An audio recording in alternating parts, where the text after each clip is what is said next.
오늘은 마태복음 4장입니다. 예수님께서 이제 세례를 받으시고 이제 마귀의 시험을 받는 장면이 나와요. 그때 예수께서 성령에게 이끌리어 마귀에게 시험을 받으러 광야로 가사 여기서 보시면은 마귀에게 시험을 받는 데 나오는데 사실 여기서 시험은 우리나라 말로 두 가지 서로 다른 뜻이 한 가지 단어 시험이라고 표현이 되는데 하나는 정말 마귀에게 지금 여기처럼 마귀에게 받는 시험 이거를 temptation 즉 유혹이라 그래요. 이거는 마귀가 주는 거 좋지 않은 거죠. 근데 또 하나 다른 거 하나는 뭐냐면 하나님께서 하시는 것들이 있어요. 근데 그거는 이런 유혹이나 나쁜 것이 아니라 하나님께서 사실은 하나님은 이미 다 알고 계신 거죠. 근데 하나님께서 우리가 얼마나 하나님에 대해서 사랑하고 우리 믿음이 어떤지를 알게 하시는 거예요. 예를 들어서 하나님이 아브라함에게 자식 이삭을 바치라고 하는 장면이 나오죠. 그거는 사실 하나님은 이미 아브라함이 얼마나 하나님을 사랑하는지 알고 있었어요. 그것을 모르고 있던 사람은 아브라함 자신이었죠. 그래서 하나님은 그 사건을 통해서 아브라함 스스로가 내가 하나님을 얼만큼 신뢰하고 있구나 그것을 알게 하신 거라고 생각해요. 근데 여기서는 그게 아니라 마귀에게 받는 시험, temptation, 유혹이에요. 마귀에게 시험을 받으러 광야로 가사, 광야는 사막이에요. 40일을 밤낮으로 금식하신 후에 줄이신지라 배고프셨어요. 40일 동안 아무것도 안 먹었으니 엄청 배고프겠죠? 시험하는 자가 마귀죠. 마귀가 예수께 나와서 이르되 자, 첫 번째 시험이에요. 내가 만일 하나님의 아들이거든 명하여 이 돌들로 떡덩이가 되게 하라. 아빠 생각에는 이게 단순히 예수님께서 40일 동안 배고프셨으니까 먹을 걸로 유혹한다고 그런 1차원적인 유혹이 아니라고 생각해요. 무슨 뜻이냐면 당연히 배고프시니까 예수님께서는 오병이의 기적도 일으키셨잖아요. 그러니까 정말 이 돌덩이로 떡덩이가 되게도 하실 수 있으셨을 것 같아. 단순히 먹을 거를 만들어서 먹고 안 먹고의 문제가 아니라 뭐냐면 그 앞에 전제를 붙였어요. 내가 만일 하나님의 아들이거든. 그러니까 이것에 대해서 정체성에 대해서도 같이 물은 것 같아요. 너가 하나님의 아들이면 이거 해봐 이런 식인 거예요. 만약에 우리였으면 그럴 것 같아요. 그래? 야 그걸 못 믿어? 내가 보여줄게. 어떤 그런 모습들을 유도했던 것 같아요. 근데 예수님께서는 넘어가지 않으셨어요. 뭐라 했냐면 예수께서 대답하여 이르시되 기록되었을 때 사람이 떡으로만 살 것이 아니요 하나님의 입으로부터 나오는 모든 말씀으로 살 것이라 하였느니라 하시니 이 말씀으로 첫 번째 시험을 이겼어요. 근데 여기서 보면 뭐냐면 뒤에서도 계속 나와요. 예수께서 대답하여 이르시되 기록되었을 때 이 말은 뭐냐면 성경 말씀을 인용하신 거예요. 예수님께서 마귀의 시험, 템테이션을 이기는 방법은 세 번의 시험 모두 동일해요. 하나님의 말씀으로 이겨내는 거예요. 이것이 우리가 말씀을 읽어야 되는 중요한 이유 중에 하나인 것 같아요. 뒤에서 나오겠지만 우리 삶에서도 여러 가지 시험들이 계속 올 거예요. 마귀는 여러 가지를 우리를 계속 유혹해요. 무너지게 만들고 믿음이 약해지게 만들어요. 우리가 그것을 이겨낼 수 있는 거는 우리 힘으로 이겨내는 건 아니에요. 우리가 이겨야겠다고 맘먹어서 이길 수 있는 존재도 아니에요. 오직 이길 수 있는 것은 하나님의 말씀으로 이길 수 있어요. 계속 읽어보겠습니다. 이에 마귀가 예수를 거룩한 성으로 데려다가 거룩한 성은 예루살렘 성이에요. 성전 꼭대기에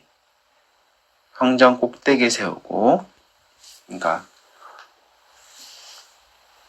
거기에서 뭐라고 얘기하냐면 이르되 내가 만일 하나님의 아들이거든 뛰어내리라 기록되었을 때 근데 여기서도 보면 되게 마귀가 교묘하게 나오죠. 마귀도 성경 말씀을 인용하는 거예요. 즉 우리가 정말 성경을 똑바로 안 읽으면 우리는 무너질 수밖에 없어요. 왜냐면 마귀는 성경을 모르는 게 아니고 마귀도 성경을 너무 잘 알아요.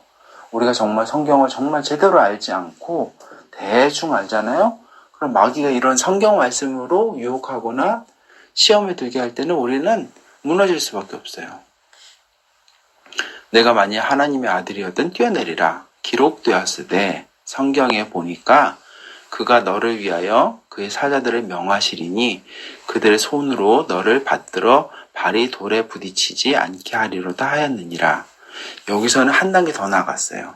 예수님만 하는 게 아니라 하나님까지 그가 너를 위하여 이렇게 하실 거야. 너 그렇게 안 하면은 네가 하나님 아들 아닐걸? 이렇게 얘기하는 거예요. 하나님이 성경 말씀 이렇게 했으니까 너 이렇게 안 하잖아. 하나님께서 너 발을 안 받쳐주시면 그거는 네가 가짜는 뜻이야. 이런 식으로 하는 거예요. 하나님까지 끼워 넣었어. 근데 예수께서 이르시되 또 기록되었을 때 주 너희 하나님을 시험하지 말라 하였느니라 하시니 예수님께서 그거를 본질을 보신 거야. 이게 단순히 예수님만 걸고 넘어진 게 아니라 하나님까지 걸고 넘어진 거를 보신 거예요. 깨달으신 거야. 그래서 그것을 꿰뚫어 보시고 하나님 시험하지 마 이렇게 얘기한 거죠. 마귀가 또 그를 데리고 지극히 높은 산으로 가서 천하만국과 그 영광을 보여 이르되 사실은 마귀는 이 땅에서의 권세를 잡은 자예요. 땅으로 떨어진 타락한 천사지만 이 땅에서의 권세가 있어요. 그렇기 때문에 때로는 어떤 귀신, 그러니까 점집에서 정말 유능한 점쟁이는 그 사람의 과거와 지금 처한 현실들을 다 얘기해 줄 수가 있어요. 그게 유능한 점쟁이들이 너 옛날에 무슨 일이 있었지 이렇게 얘기해 줄 수 있는 이유는 그들은 이 땅에서 권세 잡은 자들이기 때문이에요. 그래서 그 얘기인 거야. 내가 나에게 주어진 이 모든 권세를 너한테 줄게. 그러니까 나를 경배해 라고 얘기하는 거죠. 사실은 이거는 우리 마귀가 이 땅에 있는 사람들한테 정말 많이 쓰는 방법이에요. 너 이렇게 조금만 범죄하면 내가 돈 벌게 해줄게. 너 이렇게 하잖아? 너 남들이 못 가진 거 가지게 해줄게. 사실 이거에 사람들이 정말 많이 넘어갔죠. 근데 예수님께서 뭐라 그러냐면 예수께서 말씀하시되 사탄아 물러가라. 기록되었을 때 또 말씀을 인용해줘. 주 너희 하나님께 경배하고 다만 그를 섬기라 하였느니라. 3번 다 말씀으로 물리쳤어요. 그러니까 이에 마귀는 예수를 떠나고 천사들이 나와서 수종 들었어요. 예수께서 요한이 잡혔습니다. 여기서 요한은 세례 요한이에요. 세례 요한이 헤롯에게 바른 말을 자꾸만 했거든요. 그래서 헤롯이 감옥에 가둬버렸어요. 그래서 나중에 헤롯이 요한의 목을 잘라요. 그 딸 헤로디아가 요구했기 때문에. 그래서 이때는 아직 죽지는 않고 잡혀있을 때예요. 그래서 예수께서 그 얘기를 들으시고 갈릴리로 물러가셨다가 북쪽으로 다시 올라가셨어요. 지금 세례 받으시는데 그쪽 광야에 계시다가 유대 광야 쪽에 계시다가 다시 북쪽으로 왔던 길로 다시 돌아가셨어요.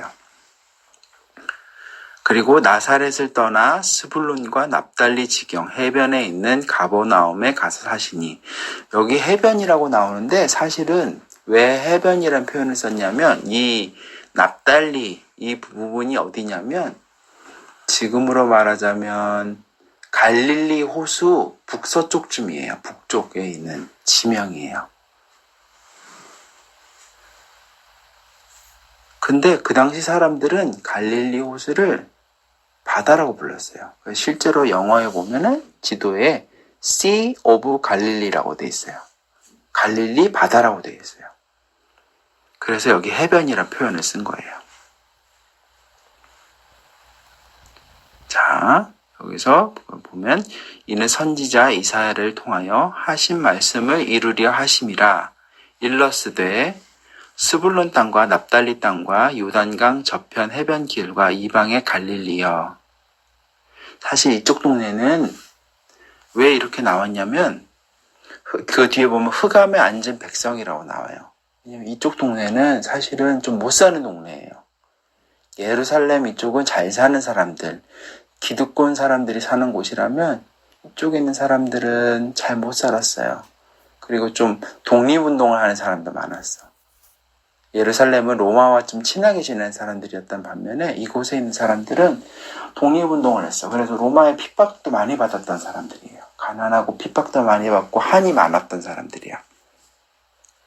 근데 뭐라고 나왔냐면 선지자 이사야가 이곳에 있는 사람들에게 흑암에 앉은 백성이 큰 빛을 보았고 사망의 땅과 그늘에 앉은 자들에게 빛이 빛이었도다 하였느니라. 그래서 사실 예수님께서 갈릴리를 주 무대로 활동하셨던 이유 중에 하나는 그곳에 있는 사람들이 핍박받고 가난하고 멸시받는 사람들이 되게 많이 있었기 때문이에요.